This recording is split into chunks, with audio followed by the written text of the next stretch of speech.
On this episode of WarDocs, retired Army Colonel and physician assistant Pauline Gross shares her unique journey through the military. From her time in the Women's Army Corps to her experiences as a physician assistant, she discusses the importance of leadership and mentorship and her commitment to improving healthcare access for female soldiers. Colonel Gross reflects on her career, the evolution of women's health in the military, and the significance of building relationships within the healthcare system to enhance patient care.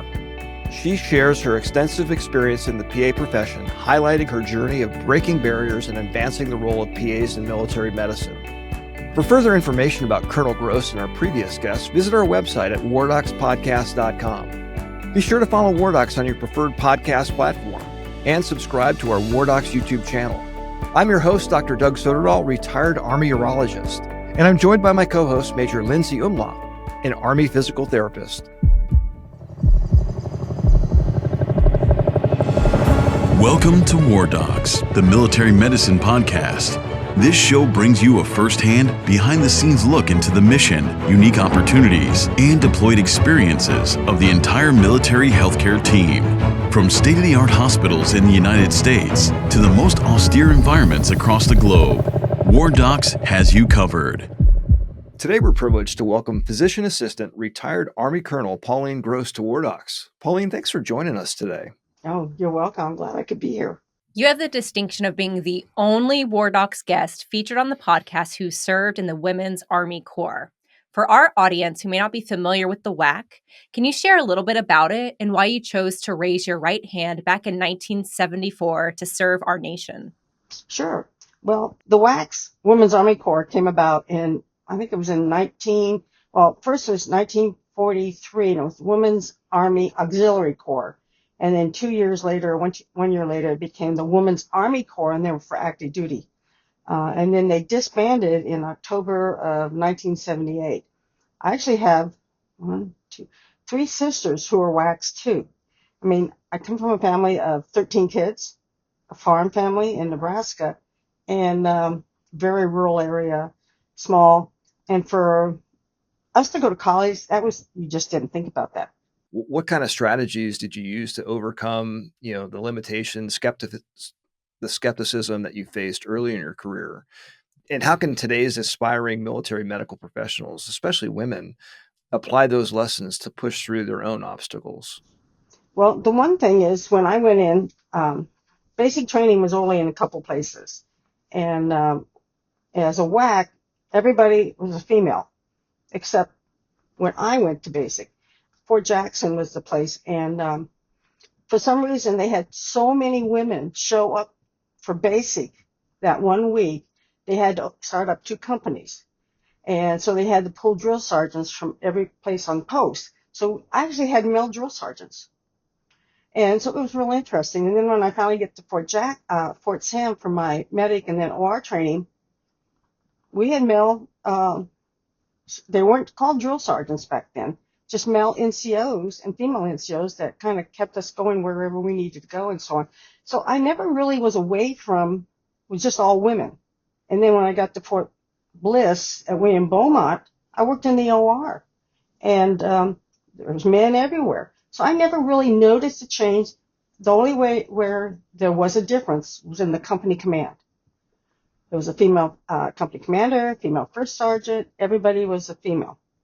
And then so when we switched over, we had a male company commander come in and so on. So we started seeing that at the company command, but there weren't that many women back in the Army back at that time.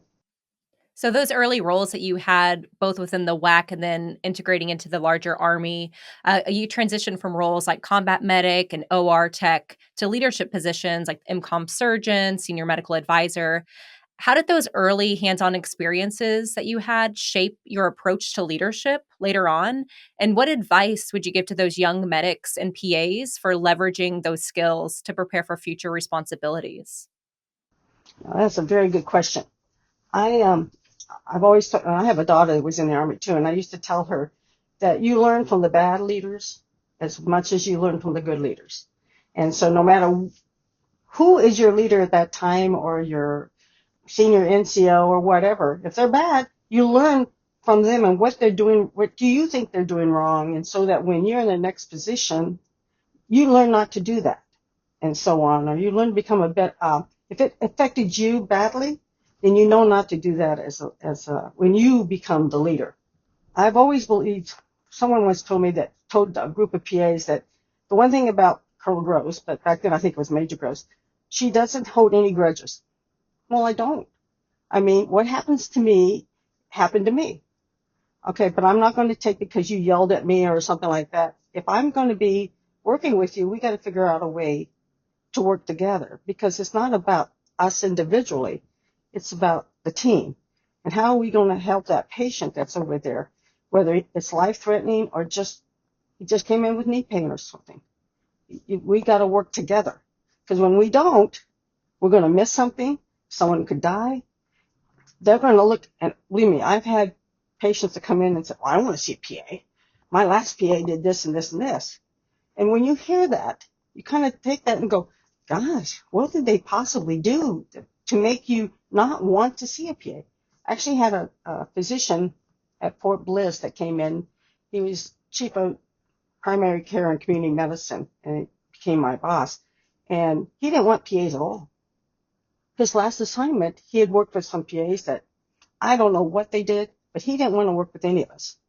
But by the time I left, I think I had him for a couple of years, he changed his whole thinking about what PAs are capable of and what they could do based upon what I and the other PAs were doing. Because I don't know what happened at his other base, but we all want to run into that. How is that person and I going to work together? I don't know. If I've never met you, I don't know what kind of leader you are or what kind of job you do. So you go in with as open mind as you can and think, okay, if I don't like something you're doing, when's the best time to talk to you about it? Well, definitely not right away. You pick and choose the best time and so on. And like one place I was at, I think USAREC, I was the first PA at USAREC, and the powers that be, I think they'd had a PA there for some board, and they thought he screwed it up. So all PAs must be bad, right? And so I'm coming in to be the first PA there. And so they were kind of very, okay, how much do we let her do and so on? Well, one day for a board, someone had to be gone. And so I had to take over.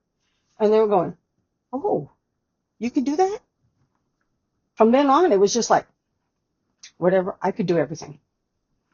You figure out what's the best way to deal with those folks that might be like this with you. It's not that I give in. I don't give in to anybody, but I try to figure out how to work with them. Yeah, that's great that you found ways to bridge those gaps when you were experiencing kind of a difficult leader. And then kind of going back to your experience within the WAC and then transitioning to the Army, did you notice a difference in leadership style when you had kind of all female leadership versus moving over towards a more male dominated Army? Did you notice like different approach? Like, oh, how do we talk to these female soldiers? Was it kind of like a strange experience with that transition? I will say, I spent the best assignments I ever had is when I worked with only guys. I mean, someone would go, what? No, actually, I had great relationships with the males and so on that I worked with and so on. This might not be the right thing to say, but women working together, we don't always, I don't know, we don't always work well together.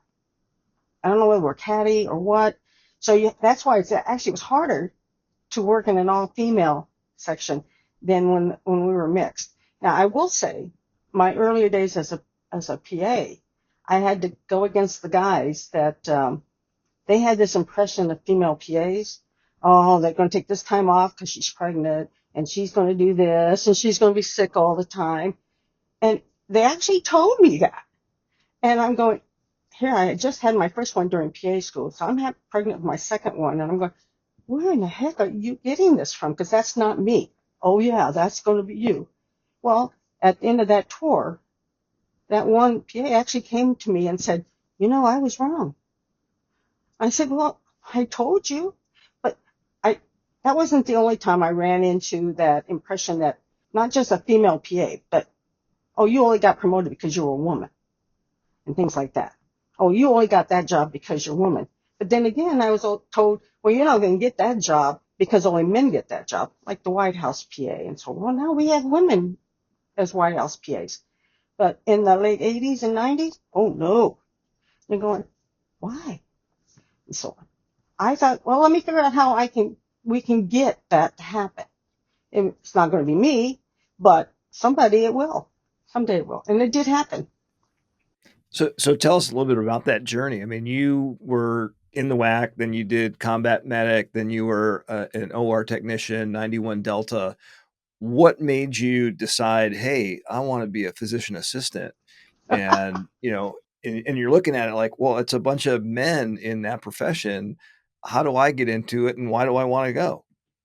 Well, Milford Message came out, I want to say in 79. And we're all reading it and said, well, what's a PA? And I think it was my NCOIC at the time. Oh, those are the guys that only deal with STDs. And I'm going, well, I don't want to do that. And so I didn't think about it till was it 1980? Yeah, 1980. I had already moved over to the plastic surgery clinic to be the NCOIC.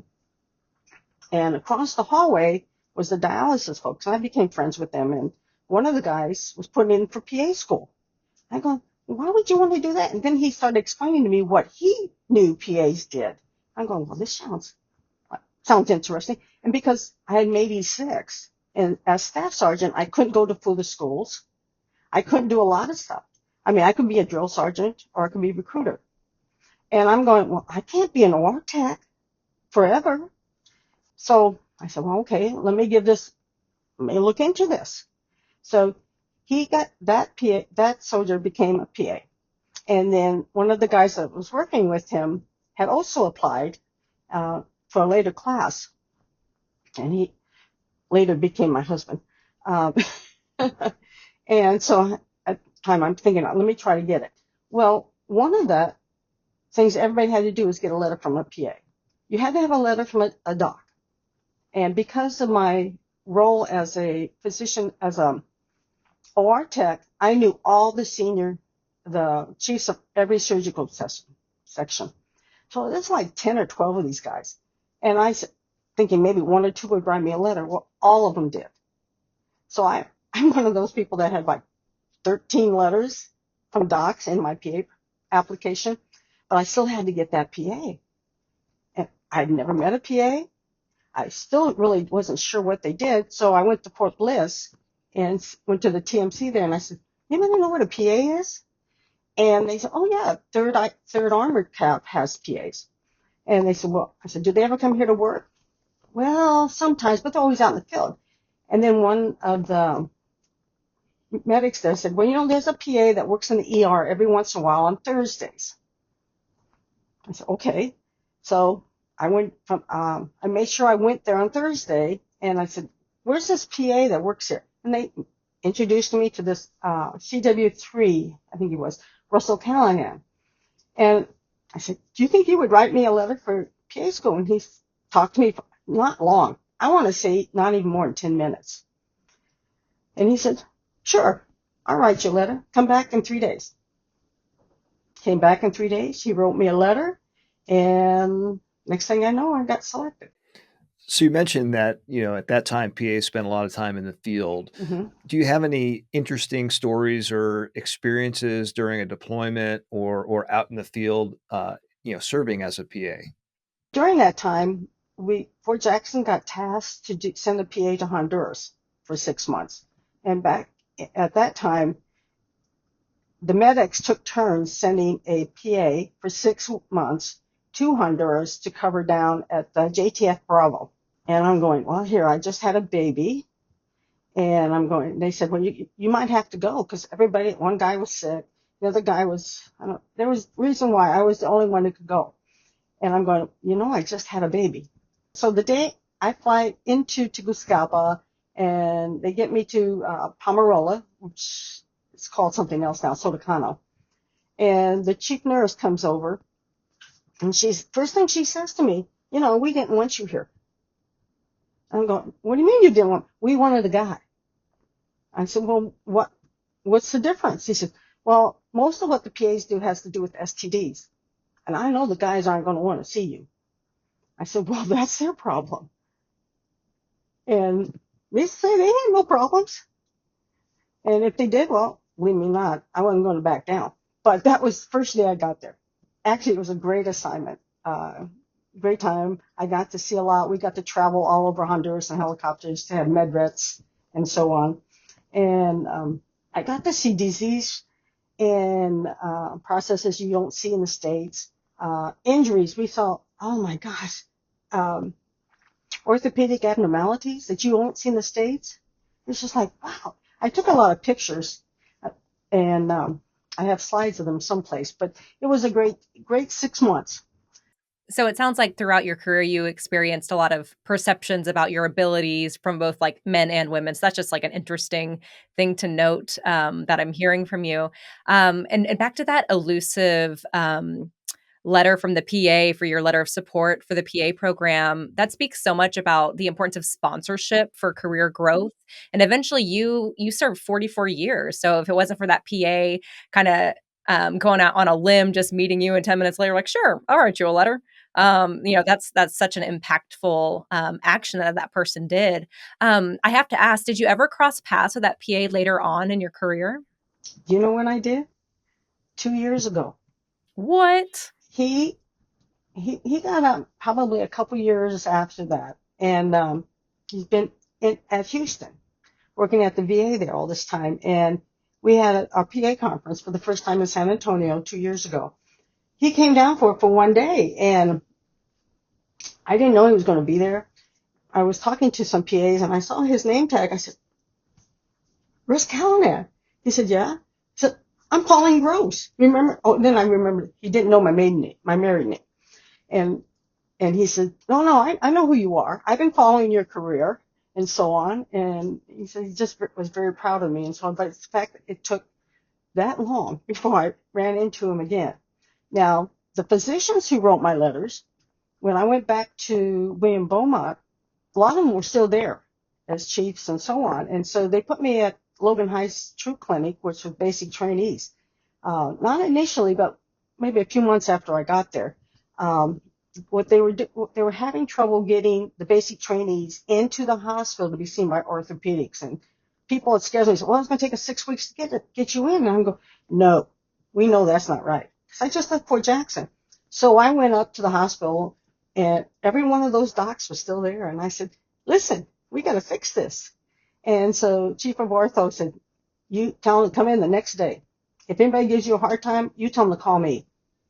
Urology was the same way. I mean, all the specialties said, not a problem. We'll get them in.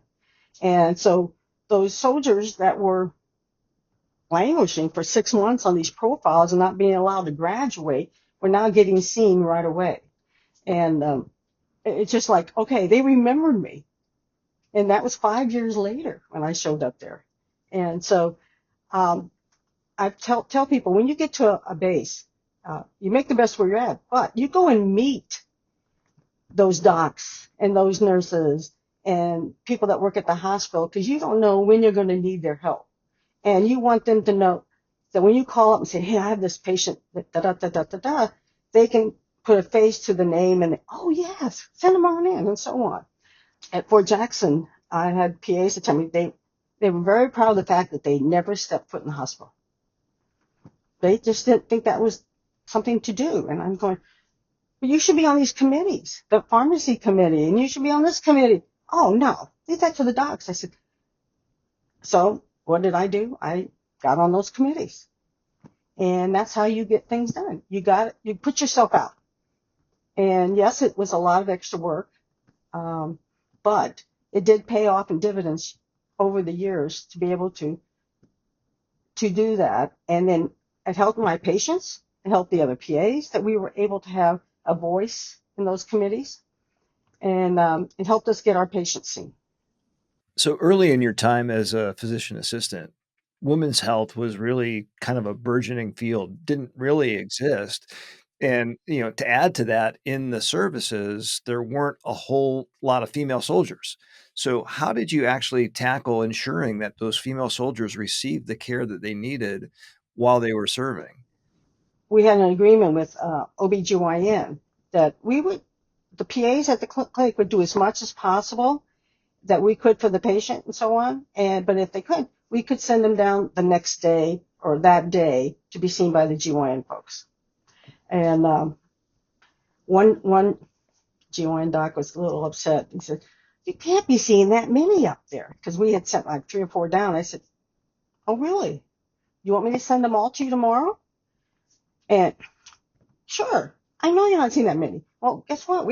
I think we sent them 30, and so on. So sometimes you have to educate people that what we in the true clinics were seeing, because they had no idea, and so on. But our goal was to do as much as we could, so we wouldn't take them away from their training. There's one thing with trainees, you don't want to take them away from their training, because it puts them behind. The drill sergeants get upset.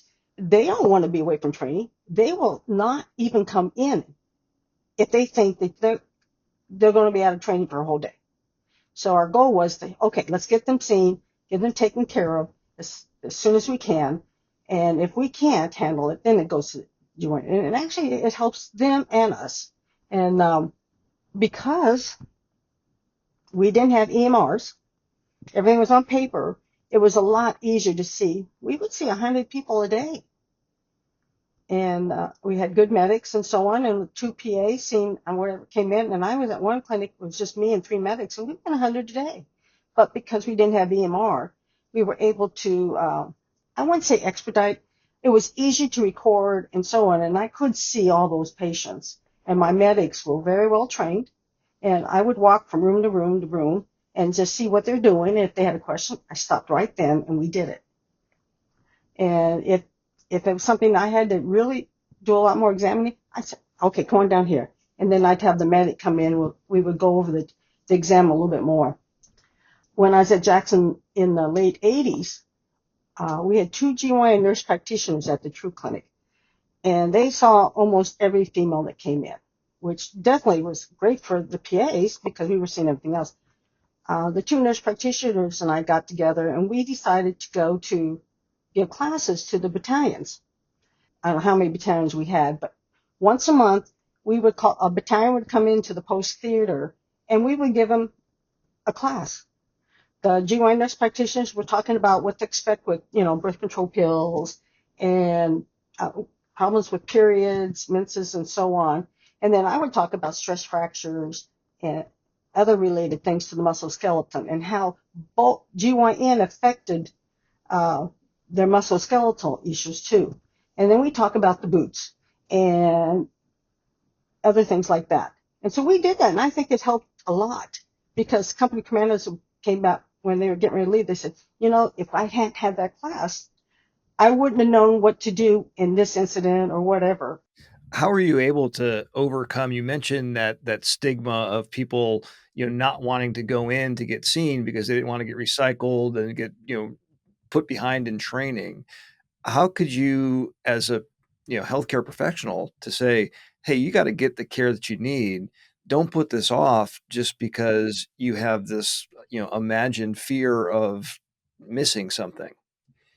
Well, the main thing is making sure that you don't have them sit around and wait forever and so on, and making sure you have, especially if they have to go in for labs or so on, you make sure that, like we would give them a sheet of paper and said, this is what you need to do. You need to go to this lab, you need to go to this. We gave them directions so that their day wasn't wasted looking and figuring out what they had to do. That helped a lot. And the drill sergeants knew we were doing this. And so soldier would take that paperwork back with them, and they said, oh yeah, he had to do this and this and this. Okay, they were fine with it. So we helped alleviate any stress between the drill sergeants and the soldier because they had this paper that said this is what they got to do and so on. Also, because at Fort Bliss, at Logan Heights, because I was able to get them seen quicker, expedite their care at William Beaumont based upon my connections and so on, that helped a lot too. Because otherwise, soldiers would be waiting forever at the True Clinic, and then what they stopped doing, they stopped coming on sick call. What they then did was go in the evenings, they would send them to the ER. The drill sergeant said, well, why would I send them to the TMC if they're going to sit there all day and waiting for something, and I'll just take them to the ER. And what does that do? It makes the people at the ER all upset. Why are all these soldiers here? Why are you all at the two clinics not taking care of them? So educating the soldier and the drill sergeants and the company commanders, you have to go all the levels up and explain to them, this is how we need to do this so that you get your soldier back quick enough so he's not going to miss too much. And then we had a profile form we came up with that instead of saying what you can't do, we put in what they could do too. So the drill sergeants knew when the soldier came back, okay, he may not be able to do this, but he can do this, this, and this. So he wasn't completely out of physical training or whatever. And without that, they were just like, okay, you can't do this. Well, you just don't do PT. Well, that didn't help the soldier because he's over here. And the drill sergeant was going, okay, I got another one. It's never going to pass the PT test. We fixed that and so on. So it sounds like you were breaking down a lot of barriers when it came to access to care and musculoskeletal management proactively, which we all know leads to improved outcomes, reduced loss of duty days, et cetera. Was that something that y'all tracked at that time, or was it just like, hey, like Captain Gross's patients all get better a lot faster? Like, was there any kind of understanding of how early access impacted down the line? Probably not. But when my own clinic, I kind of, you knew because the medics would say, well, that patient did this and this and this because you can keep track of your soldiers and so on. So no, we didn't really keep track of data like that back then because there were no computers.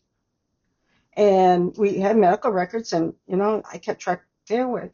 But I think what helped me to keep track or know that we were doing a better job because the drill sergeants and the company commanders were happy. The docs and the ER and the clinics were not complaining all the time about, oh, that PA and and those medics at the true clinic, oh, they can't do anything. That stopped. The drill sergeants knew if they came in with a soldier, that soldier was taken care of. That is one way of knowing that you're doing your job. You're doing a good job because you're not hearing those complaints anymore. And the soldiers are getting back into training. I actually had when was it? I had a soldier that I took care of in basic training at Fort Bliss. About 7 years later, I was now at the PA's program. I was one of the instructors there, and he came in. Now I'm a captain. Back then, I think I was a W2 or 3. And he came in and asked in our office. He says, I'm trying to find this PA. And I'm going, okay, tell me about her.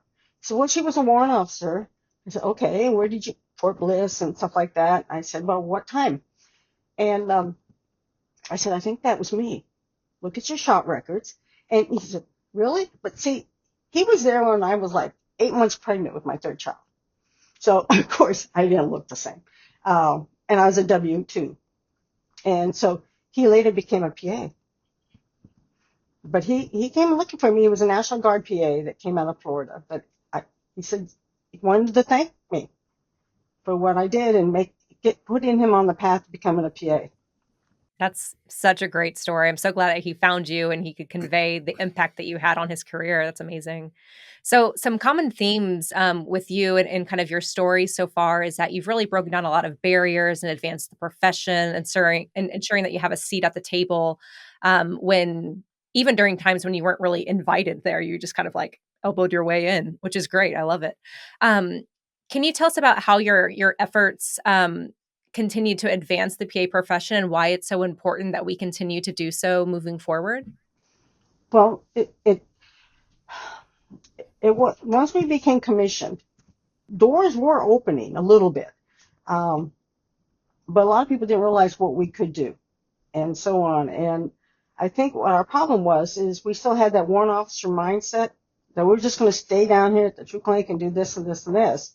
And by that time, I was already doing OIC of the clinic, I had all these committees and so on. And so when we became commissioned, we started thinking, well, now as a commissioned officer, what can I do? And we should be able to do what commissioned officers do. I went to Korea in 97. I was about ready to make major. And they put me in this clinic with 3 physicians, I should call them docs, yeah, that just finished internship. So they're brand new. And here you got me, who's been a PA for, oh gosh, so I was 97 and I graduated in 84. Wow, that's a long time with all this experience. And they had made this captain, doc, the OIC. So I went to the company commander, who was also a doc, major, and I said, I really should be OIC in this clinic. I outrank everybody here, except you, company commander. And he said, PAs can't do that. I said, well, of course they can. I've done it before. Well, then give somebody else a chance. I said, that's not the purpose. I have the rank. I should be in charge. And he said, oh, I don't know. We can do that.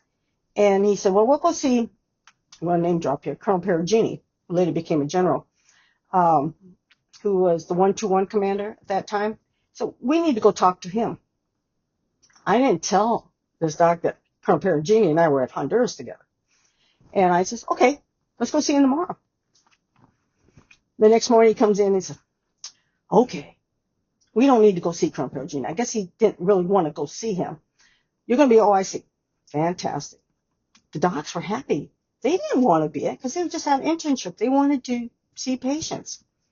So I became OIC at that clinic. And then like 2-3 weeks later, another PA became OIC at Camp Casey. Another one became OIC down at Camp Humphreys. And it's just like, oh, PAs can do this? Let's let them do it. And so if you don't take that first step, it's not going to happen. But somebody's just got to go, okay, why not? Let's do it. Yeah, I love how when we began talking, you talked about, you can learn a lot about leadership from seeing bad leaders lead as well as good leaders lead. I mean, you're in a leadership laboratory all the time, kind of watching. You've gone up now through the career, you're instructor, professor level. What advice specifically do you give to those junior PAs that are serving to make sure that they're learning those lessons and they're also involved in mentoring and coaching the next generation? I think sometimes we get so involved in our patient care that we forget that we have to do other things and so on that will help our patients. And we forget that, yes, we have our units, especially if you're in a field unit, now you're working at the TMC on those days. You still have to be ready here. You still have to train your medics. You still have to keep up with your CMEs. You still got to keep up with your physical fitness. And, oh, but I got to see all these patients. Okay, figure out a way to do it. And if it means you get up an hour earlier or you do it later on in the evening, I would take my kids play sports. I would take them to their practice and then I would go do PT while they're practicing. And that's how I got my PT in. Later on when computers came, I took a laptop with me so that I could do work there. So I was prepared. I could do my PowerPoint slides and so on wherever I was at. You figure out how to get things done. And if that requires you to spend a lot more time outside of the clinic to do stuff, and it wasn't unusual for me not to get home till 8 o'clock at night. I'd get to the True Clinic or wherever I was at like at 6 o'clock in the morning. And then I'd finally get home about 8 or 9 o'clock at night. But I was able to maintain everything I needed to do.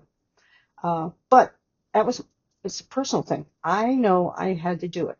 We got to stress to them the importance of making sure those that will be in our medical team are well trained and have experience that you do. And then when you get out there, maintain those skills that you got. If you have to start an IV every once in a while, you better do it. If you have to do some, there's put a cast on somebody, do it. Because you don't know if you're going to have somebody when you're out there in the middle of nowhere that can do that. And you might be the only one. And just think, what if it's you that needs it? Yeah, you've really highlighted the importance of investing in your team. And although you might be kind of overwhelmed and, oh, I'm too busy to do that. I mean, it really pays dividends in the future. And you saw that firsthand when you were in the field, pregnant again, and needed that IV. So what's one like actionable step? Because you provided a lot of great insight from your experiences, but what's like one actionable step that someone listening to this episode can take away to ensure that those coming behind them have greater opportunity? Well, first of all, don't let anybody tell you no, you can't do something. Because long as you keep that mentality that, okay, how do I explain this? For many years, I was told I couldn't do something because, first of all, I was a female PA, or I was only a captain, or I was only this, or only that. Don't let anybody ever tell you that you can't do something because of that. And when you can stop worrying what other people think about you and whether you're doing something wrong, as long as you know you're doing the right thing, keep doing it. Sometimes you have to force the issue and get people to realize that I can do it, and so on. We all, I don't know if you ever heard about it. There was something we all learned years ago, the good old boy system. And I joke now that out, I outlasted the good old boy system because they were the ones that say, oh, we can't do this, we can't do this. And I'm going, yes, we can, we got to do this.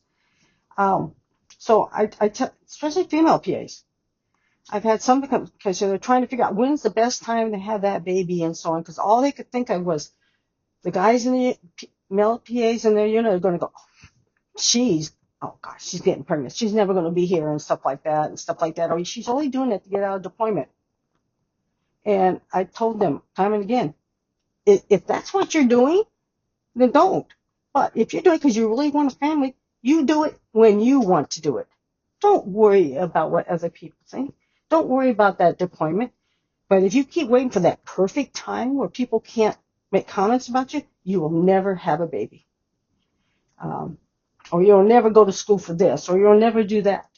So you do things that's good for you, your career, and so on when you want to do it, when you're ready and your family's ready. Don't worry about what everybody else is thinking.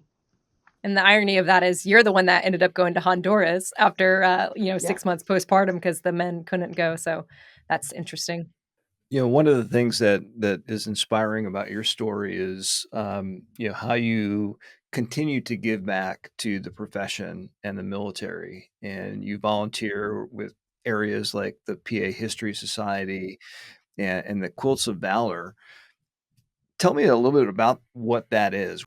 I think back in 2008, 2009, this woman in Iowa, I think she's from Iowa, makes quilts. And her son was in Afghanistan. And so she sent him a quilt because it's cold in Afghanistan, right? And he was just, oh, Mom, this is great. And then she said, do you think you can make one for my friend? And so she did. And then she got another request. And then she started thinking, oh, gosh, we should be doing this for other soldiers and not just soldiers, sailors, and you name it. And then the veterans. And so she started this foundation, the Quilt of Valor Foundation. And it's across the country. And so what I've been doing, I'll send some up there. And then when I see a veteran here, especially some of the older ones, I run across and we start talking. And so I start asking, so, do you have a Quilt of Valor? And once you explain to them what it is, you kind of go, well, why don't you give me your name and your phone number, and I'll see if I can come up with one. So I don't know how many I made. Lieutenant Colonel Pat Philly, who was our first consultant when we commissioned, I awarded him one, gosh, was it last year? And his wife was just so ecstatic and so on. And so I have 3 ready to get to award in the next 2 or 3 months, and I've got a couple of them waiting. But there's a minimum size and a maximum size.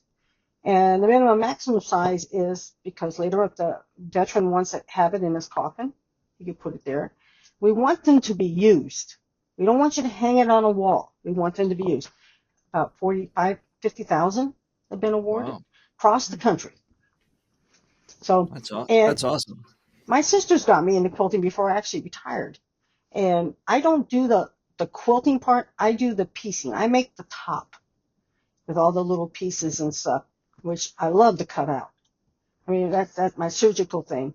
That from being an Mhm. artist, I love to cut and then sew it up. I do miss that because I used to do that a lot at Fort Bliss. Anybody needed something sewed up or some kind of minor surgery, I was always first one there. So I Remind always me to enjoyed keep that. my space from you if you like to cut and sew things up. Yes. Like, don't look at me. So with your career, it spanned 44 years, which is just astonishing and so amazing. And at least, by my math, at least 30 of those years were spent as a physician assistant, right? Yes. Well, 9 years were enlisted, so the rest of it Mhm. was all So I was so all PA. so over that time, what would you say, from then until even today, what's the most significant advancement that you've seen within the PA profession? And how do you think that it will continue to grow and expand in the future? I think one of the most important thing is that we are now on equal basis with the other medical folks. Amen. We are now on par. I think for the longest time, I think we were the bastard stepchildren.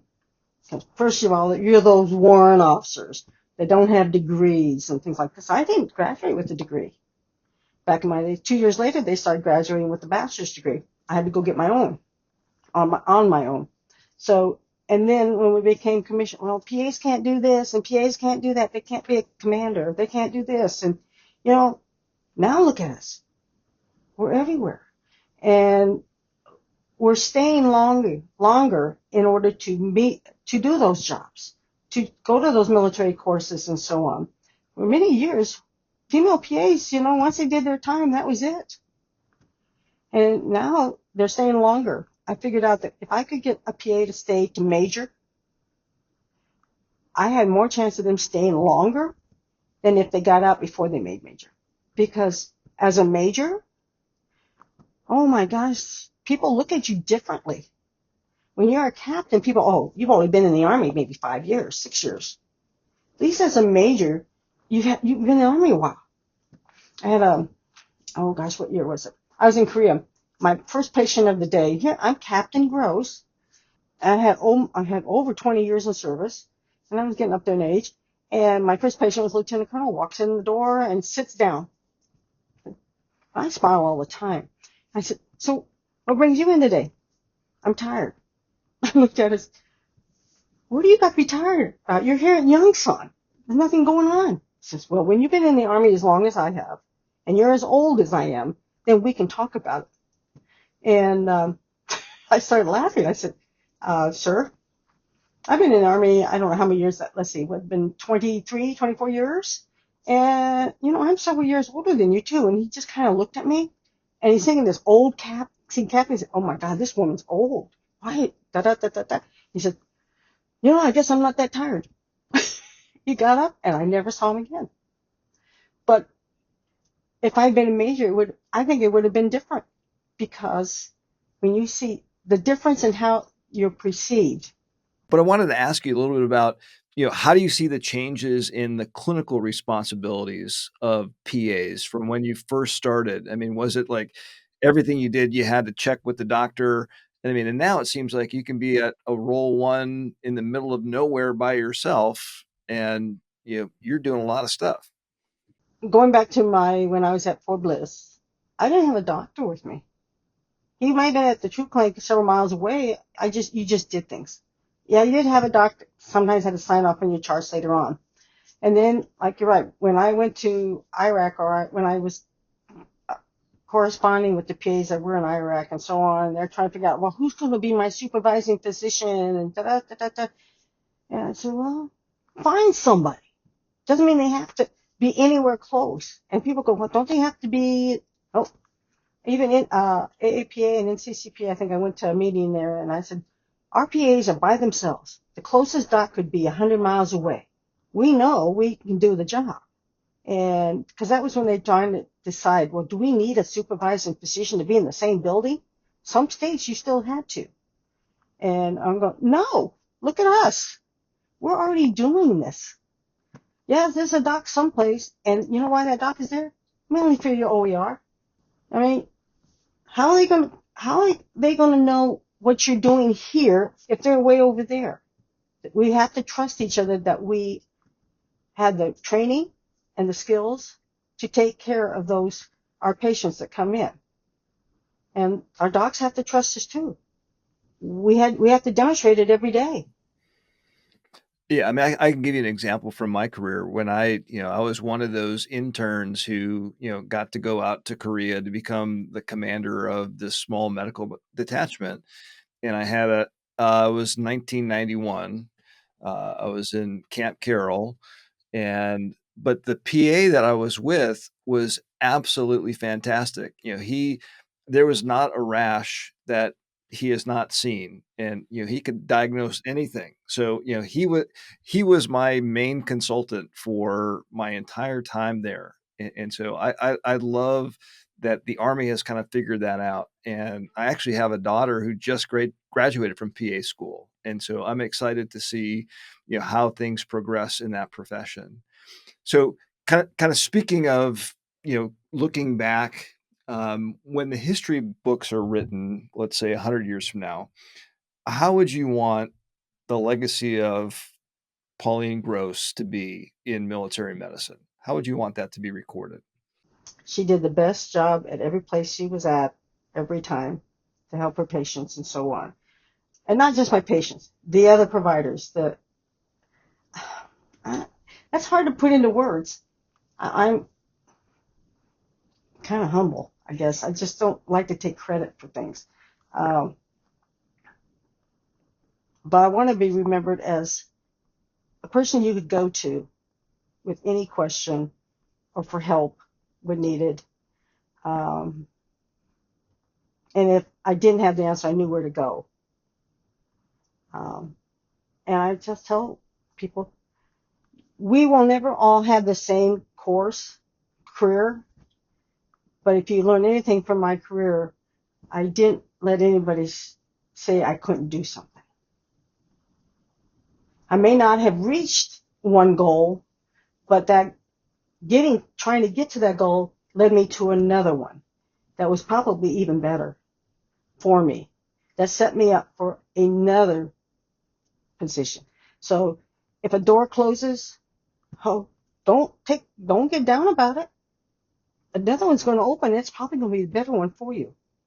So whatever you think you want to do in your career, be open-minded and be willing to step back and, oh yeah, let me do this instead.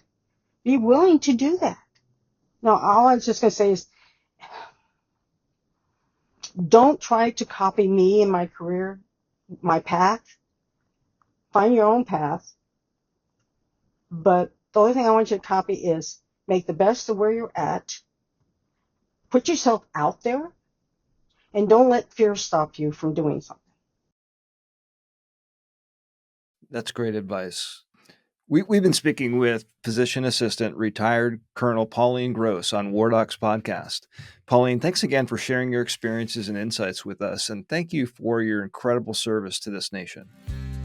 Oh, I appreciate that. Thank you for listening to WarDocs. We sure hope you enjoyed it. WarDocs is a nonprofit organization supported by donations from listeners like you. Please follow and subscribe to our show on whatever platform you consume your podcasts, and rate and review this episode, and share the show with your contacts on social media. Find out more information about our show, our guests, and how to become a member of Team WarDocs on WarDocsPodcast.com. Thank you for your support. If you like war stories and medical drama, WarDocs has you covered. Spread the word.